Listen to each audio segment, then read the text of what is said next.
Gaulieva.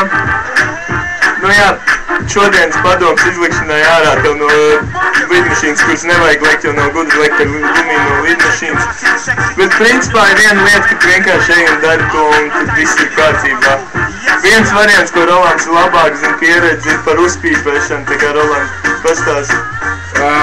Nepīpē, iestāsies paranoja, tu vienkārši neizleksi. Tā viss galu galā var beigties. Nedzer, paņem sevi, saņem sevi. Dzert viennozīmīgi, var tikai mēru.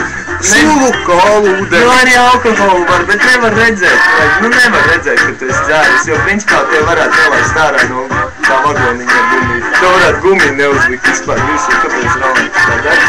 Un tas baigi zem. Nu es varu būt augstāk, bet negribu. Un fiška tāda, nu jā, nu galvenais var saņemies un nebaidies, paņem labus draugus, kas tev uzmundrina un vēl labākus draugus, kas tev vienkārši izmet ārā un tev viss būs labi. Bet nu jā, principā saņemies, laic, nebaidies un viss būs bumbās. Un pasveic viņu Čirkai, nu.